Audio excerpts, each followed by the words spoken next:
You're listening to the UM3D podcast, where we explore fresh ideas and real-world experiences that shape how we teach and learn. Recorded in the podcast studio at McWhirter Library, we bring you conversations with educators and experts to help you design, develop, and deliver high-quality instruction.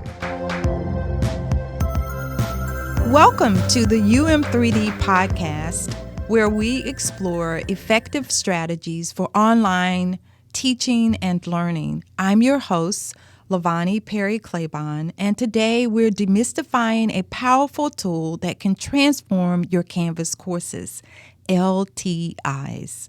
If you hear LTI and immediately think textbook integration, you're not alone, but there's so much more to discover.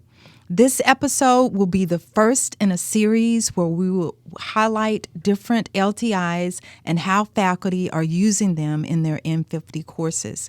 We're here today with Derek Hardaway to unpack what LTIs really are and how they can elevate your online teaching. Derek is UM3D's Assistant Director of Academic Learning Support and an LTI integration specialist. If you've ever had an especially tricky issue in Canvas, you've probably benefited from Derek's expertise. Derek has been with UM3D for how many years, Derek? Oh, wow. Let's keep it at 5 right now. Okay. Well, anyway, Derek, thank you for joining us. This episode will cover 3 main topics. First, we'll break down the concept of an LTI and discover what they are. Then we will look at the benefits LTIs afford online teaching environments. Finally, we will discuss the university's process for vetting new LTIs. So again, welcome, Derek. Hi. Let's get started at the very beginning. For developers who are new to this, what exactly is an LTI? And can you break this acronym down into simple terms for us? Sure. So Learning Tool Interoperability, also known as LTIs, are tools basically created from different publishers, different software companies that connect directly to the LMS. When you have these instances where you're using the LMS, but you want to explore some different ways to get your students engaged or have content delivered in a different space, that's where the LTIs will come into play. Developers are creating LTIs year-round in the system. Also, the publishers, we also have ones that are created directly through Canvas. For instance, like Lucid, that one is a new one that we have just integrated in the system. But for anybody that just wants to know the basic of it, it's a tool that can connect directly to your course that is been pre-approved or created directly by Canvas. Well, thank you for sharing some examples. You mentioned Lucid. What are some other examples of interoperability between features in Canvas and the U of M?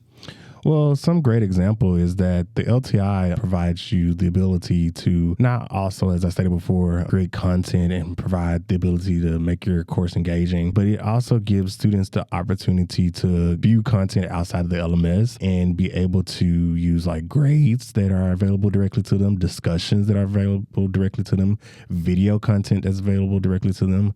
So with these things that are communicating directly through the LMS, you're getting more of an experience that provides the students with more access to things that as the instructor don't have to create by yourself, but it be available for them to access. Okay, thank you for that information. Many of our listeners might have encountered LTIs for integrating digital textbooks or publisher content. Is that the main use case, or is it just scratching the surface? I think it's just scratching the surface. For instance, a while ago, before LTIs became as big as they are and popular as they are, publishers were the only use cases. Pearson was our main one that we used a lot. McGraw-Hill was our main one. But now we've been exploring additional LTIs that are being created, for example, by our LMS, as I stated before, like Lucid, where you're getting the ability to create content like a flowchart in your course and having it available for you as the instructor to provide to your students, to provide any examples of like any math or equations. So it makes may have started off as just publishers providing some things, but as we are moving into a more expandable space with Canvas and expandable space in the market of support of engagement, we're getting more tools that are available for faculty to use outside of just that feature of publisher content. Well, thank you, Derek. And thanks to you, now we have a clearer picture of what LTIs are and specific external tools and applications to integrate within the Canvas learning management system. So let's talk about the why. What are the tangible benefits for someone developing an online course by using a broader range of LTIs? Well, over the years, like I stated, I think the benefits have changed. At first, it was just, hey, if you don't want to create your content, come over here and we have a space for you to create that. But now I think it has become a bigger stadium for faculty to be able to just get content and engagement up in their course. For instance, like Packback. This tool is great usage where you can provide students with prompted discussion boards and get the students to have the ability to use the AI generated prompts and get feedback on their, what they're stating, because sometimes students, don't want to fully write things out. They need some type of assistance or some type of direction on what to type out. And so with the benefit of this LTI, it's taking time out the instructor where they can, take their time to do other things in the course like grading or create content differently. So that's just one key benefit, but I think overall is just making it easier for the faculty and students to get things done in the system. Another thing that they do with the LTI benefit is the gradebook, with the connection being there in the background. And again, this is something that I set up in the background that people don't usually know about, but with the integration always being set up, the gradebook is being easily created. So faculty don't have to go into each course and create the gradebook. Once they make the connection, type in their username and password with the publisher, they're able to go in and get their gradebook set up and it syncs directly to them. And it's instant too. So you're also getting another feature where you don't have to, take your time out your day to get all this set up. The integration is taking that background feature up for you. And I think another thing, and last but not least, is the personalization. I keep bringing up the personalization of it because the fact that these tools do help. They do help faculty, I think, who don't have all the content created that they needed off the bat. But with the publisher being available, they can get quizzes that are generated from the textbook. So they're not having to create everything from scratch. It's always good to just have those personal things in the background, and putting them in the course directly will help long term, I think. Excellent points. Thank you for sharing those. Would you please share a little bit about some potential advantages of using LTIs compared to other tools that aren't integrated with Canvas at our institution? Sure. I think the biggest advantage, or that compared to using the ones that we have integrated, is that we have vetted them. Most of our LTIs that are in our Canvas LMS have been vetted by different stakeholders, and that provides us the ability to know that this tool is being used properly, and that we know that it has a secure space for students to access. Anytime that you're using anything that's outside of the university that hasn't been vetted for, you do run into potential of security issues, data issues, anything dealing with grades, just those things that you don't want to have come back to you as a faculty member or developer and be concerned about. So with the integrations being in the Canvas LMS for us with the university, you get the ability to just know that it's being vetted. Other people have used it. You can get feedback from different instructors on how it's being used, and you can see how it's being personalized in your different courses. And it just makes it easier, I think, long term, just having that in your course based upon with the university instead of, outside stuff. Thank you for sharing that. Derek, it sounds like developers should prioritize LTIs that have already been approved and are available in the U of M's Canvas environment. If a course developer is listening and is now excited to explore LTIs beyond their e-textbook, how do they go about finding what's available and getting it into their Canvas course? That's a great question. The first thing is to always check out our website. If you go to memphis.edu/Canvas, on the left navigation, there's a list called Canvas Integrations, and that's where you'll be able to see all the things that have been approved and vetted from the different stakeholders. Once you're on that page, there are two features or two links in the sense that you can click on to basically submit what you would like to be approved. For instance, there's a faculty integration form and a vendor integration form. These two forms are very important because one, with the faculty one, you're able to tell us what you're needing and how long you're going to need this LTI, because even if it's not on this list, it does take a while for us to get that LTI turned on and enabled. We typically go about 3 months, but if you want a quick turnaround, you can just let us know. But it provides us a quick space to know what you're needing and what is the information that you're needing from this LTI. And then with the vendor form that is on the website, this one is set up where we're able to collect all the background things that you don't want to know about from the vendor, like how the LTI security is going to be set up, how the LTI data is going to be stored regarding the students' content and stuff like that. So that website is going to be a great tool to start with. And if you have any questions, it's always great to just reach out to us and we'll be able to follow up if needed. Well, thank you, Derek, for sharing that there is a process. So it's not always a simple click and install for an instructor. Oh, God, no, I wish it was. Even for myself, I wish it was. But no, it's not an easy click. As typical, we always get a faculty member who has met a vendor or a vendor has reached out to a faculty member and say, hey, use this great tool in your course. Go click this button and you're good to go. Well, in simple form, that would be great because it could, if you could plug and play like things and just push it and it goes into the course, it'll work. But our system isn't set up that way. It has to be approved. And the main reason it has to be approved is for that we need other stakeholders to look into this. Mm-hmm. We need other people to know what's coming into the LMS and to be aware of what these tools are. So sometimes it may seem like we're, holding all the keys, but we're not. We just want to make sure that the integration is working properly and that faculty and the students are able to use the integration properly. So, Derek, you mentioned stakeholders. Who are some of the stakeholders involved in the review process, and what factors are they concerned about with respect to new LTIs? One great example of one of the stakeholders is the ITS governance team, also known as TLAC. This governance team, which consists of basically individuals from different departments, they help us determine whether this tool can be used in the LMS.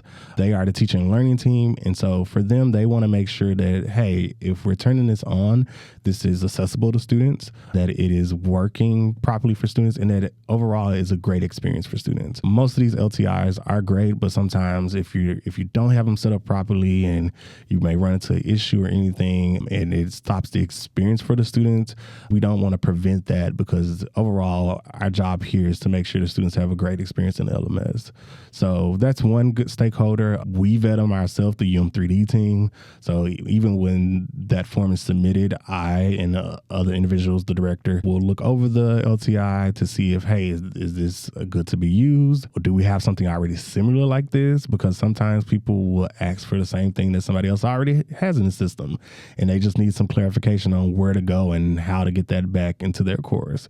So those are just two great examples of stakeholders, but we do have some other people like the registrar's office, security. You have additional people in IT that look into these LTIs, and the overall thing that they're looking for is to make sure that security is great on these things, data is great on these things, and that we don't run into any issues for the student overall experience.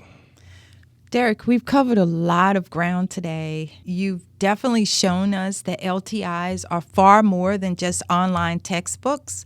They're gateways to a richer, more interactive, and efficient online learning experience in Canvas. Other than textbooks, what are some common LTIs that faculty are currently using in their courses? One example is new quizzes. We are in the space right now of moving over to new quizzes in Canvas, and that is a LTI. It may not look like it may not function like it, but it is currently set up as an LTI in the system. So anytime you go to build it and you see and you're going through the setup, if you scroll down and you see that it says external tool, that means it's an LTI. That small thing is big in usage because right now it creates, different quiz types for us. We're able to do drag and drop quizzes. We're able to get more features. And the great thing about that is because it's an LTI, Canvas is able to update it without making any additional changes to the system. So that's another tool. Another one is Lucid. I mentioned that before in the conversation. Lucid is a great flow chart creating process system in the background. I compare it to, oh my God, I haven't looked at this in forever, but it's a Microsoft tool that I used to use in college where you can create flowcharts. I can't think of the name of it right now, but I would compare it to Lucid because it is a great tool where you're able to get those flowcharts created for students, create different tasks for students, and provide visual context on what the students may need to do regarding any assignment or anything like that. And then I think last is, I'm going to say Studio. Studio is another LTI that is built in directly into Canvas. Again, may not look like it because it doesn't look like a publisher one that you have to go log into to access to set up, but it is another one that is a great advantage to use. With Studio, you get the ability to create content directly into Canvas using video content or any YouTube file that you may have. It's built directly into the system for faculty to use. And as always, we have our different other ones like Top Hat, Purcell, Pearson, McGraw-Hill. I mean, the list goes on. So if you want to ever see which LTIs are currently available in your course, you can just go down to your course settings and click on navigation, and you can see a list of everything that's actively available. And if you don't see anything, as mentioned, there is a website for us that we have recommended to use, which is memphis.edu/Canvas. And you can go to that website to see what's available or submit a ticket or form to us for us to get that LTI integrated for you. Well, Derek, you are definitely our go-to person with regard to LTIs. I tried not to be, but it happened. Any final thoughts or words of encouragement for faculty hesitant to explore LTIs? Final thought is reach out. Reach out to UM3D if you have any questions about any LTI. As I stated before, it happens every year, every semester. A vendor will reach out and say, hey, this is a great tool we think that you should use into your course. And if you're hesitant about it and you're not sure about it, reach out to us so that we can do the research with you to make sure that this tool is feasible for your course and is great to be used. And last but not least, don't be scared of it. They're great tools. They're great tools to use for personalization of your course, for content, space for you to do like quizzes and discussions, and just ease of use for faculty. Again, as I stated, if you want something to be able to help out on the overall grading or creating content, that's what LTI can be used for. The support for it is great because if you run into any issues and it's supported by us, we will be able to help you out and get into the support from the actual vendor and get assistance from there. But don't be afraid of them. They're pretty simple to set up. Most of the time, they're just going to ask for a username and password to be set up, and then the connection is there, and everything flows from there. Great. Derek, I know you've already mentioned this, but would you remind us again, because we don't want to forget, where our listeners can go to learn more about LTIs available in Canvas at the U of M? Yeah, so that again is memphis.edu/Canvas. And then if you look on the left navigation, there will be a list of the integrations, or we'll just say Canvas integrations. And from there, you can see the most up-to-date list. I do my best in updating it every time we get a new one. And like I said, if you don't see anything on there, click the faculty integration form or in the vendor integration form. Get those two things submitted, and then we'll follow up as soon as possible to get that taken care of for you. Well, thank you, Derek. Thank you so much for demystifying LTIs for us today. And to our listeners, we encourage you to explore the LTI possibilities within your own Canvas courses. If you need further guidance, reach out to one of our UM3D instructional designers or schedule a consultation with one of our instructional technology trainers. In our show notes, you'll find links to resources mentioned today, including the Canvas integration section of our website, where you can find the application, where you can request new LTIs. If you've enjoyed this episode, please subscribe and share with colleagues who might benefit. Join us next time. Until then, keep designing with your students in mind. Thanks for listening to the UM3D podcast. For more information, check us out at memphis.edu/UM3D.